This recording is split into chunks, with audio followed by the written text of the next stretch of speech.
ସମ୍ବଲପୁର ନାରୀସଭା ସଦନଠାରେ 18ତମ ଚଷା ସମାଜ ସମ୍ବଲପୁରର ବାର୍ଷିକ ପାରିବାରିକ ବନ୍ଧୁମିଳନ କାର୍ଯ୍ୟକ୍ରମ ଅନୁଷ୍ଠିତ ହୋଇଯାଇଛି। ସଭାପତି ପ୍ରଫେସର ନୌବିହାରୀ ପ୍ରଧାନଙ୍କ ସଭାପତିରେ ଅନୁଷ୍ଠିତ କାର୍ଯ୍ୟକ୍ରମରେ ମୁଖ୍ୟ ଅତିଥି ଭାବେ ସମ୍ବଲପୁର ବିଧାୟକ ଜନାର୍ଦ୍ଦନ ମିଶ୍ର ଯୋଗଦାନ କରିଥିଲେ। ଏଥିରେ ସମ୍ବଲପୁର ଚଷା ସମାଜର ସାଧାରଣ ସମ୍ପାଦକ ନାରାୟଣ ଦେଉରୀ, ଉପସଭାପତି ପସନ୍ତ କୁମାର ସ୍ୱାଇଁଙ୍କ ସମେତ ସମ୍ବଲପୁର ଚଷା ସମାଜର ସବୁ ପଦାଧିକାରୀ ଏବଂ ଚଷା ସମାଜ ସମ୍ବଲପୁରର ସବୁ ପରିବାରର ସଦସ୍ୟମାନେ ଉପସ୍ଥିତ ଥିଲେ। ଏହି ଅବସରରେ ଚଷା ସମାଜର ବିଭିନ୍ନ କାର୍ଯ୍ୟକଳାପ ସହ ଚଷା ସମାଜ ସମ୍ବଲପୁରର ଭବନ ନିର୍ମାଣ ଉପରେ ଆଲୋଚନା କରାଯାଇଥିଲା।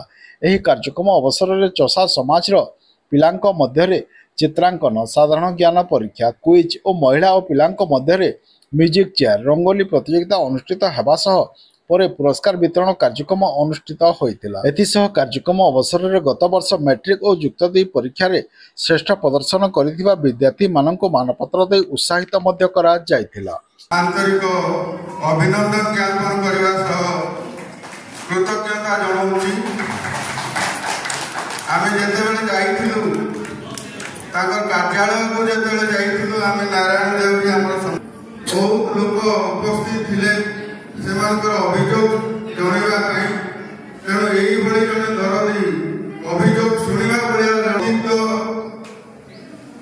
ଆଉ ଥରେ ସାର୍ଙ୍କୁ ମୁଁ ଆମ ଚଷା ସମାଜ ତରଫରୁ ଅଭିନନ୍ଦନ ଜଣାଉଛି, ସ୍ୱାଗତ ଜଣାଉଛି।